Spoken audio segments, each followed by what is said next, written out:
Hello and welcome to yet another episode of the Euroman Movie Report. This week, my review of The Conjuring. The Conjuring is supposedly based upon, a page from a journal of Ed and Lorraine Warren, who in post-World War II United States were paranormal investigators.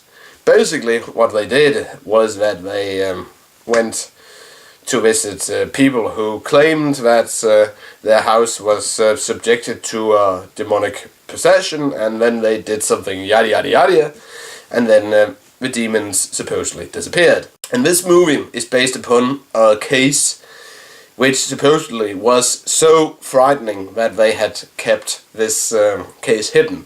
And basically the story is that we had this family with, 4 daughters, who moves into this secluded house out there in the middle of nowhere, and immediately strange things starts to happen.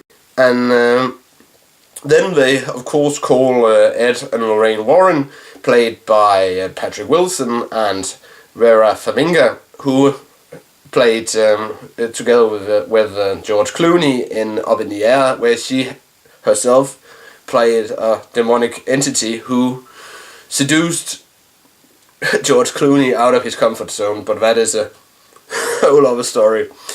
And then they, of course, start to investigate, and then they discover that the house, in fact, is haunted by this evil demon known as Bathsheba, who came from this witch who slaughtered her only child to get in good with Satan, and then she was haunting the house and yada yada yada. But basically, it's a good horror flick, and the acting is decent. Of course, I said we had Patrick Wilson as Ed Warren and Vera Farmiga as Lorraine Warren, and we have Lily Taylor as Caroline, and we have Juan Livingston, Peter Gibbons from Office Space as the dad, Roger.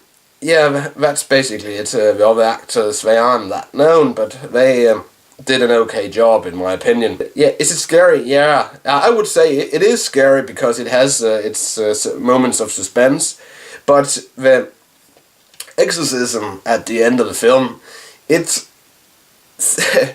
seemed a bit comical because we have Lily Taylor. She has been possessed by Bathsheba, and then they have put this hood on down her head and bound her to a chair, and the whole when she goes, it made me laugh at some moments of that exorcism. But in general, it's a good horror film, and now we of course know that Peter Gibbons from Office Space, that he used to be called Roger, and after which he exchanged one hill, his house in the country, for another hill in a take where he met another demon known as Bill Lumberg, but that's also a whole other story. So all in all, good acting, a good score. We really got that 1970s feel.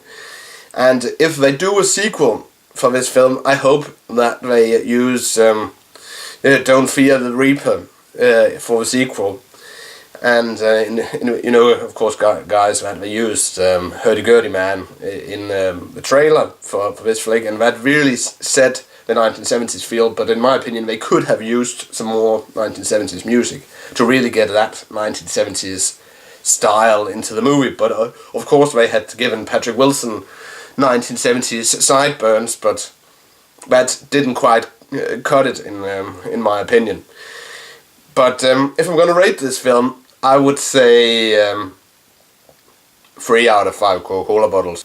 That's it, Euroman of Euroman's Movie Report signing off with the comment, "I'm afraid of no ghost."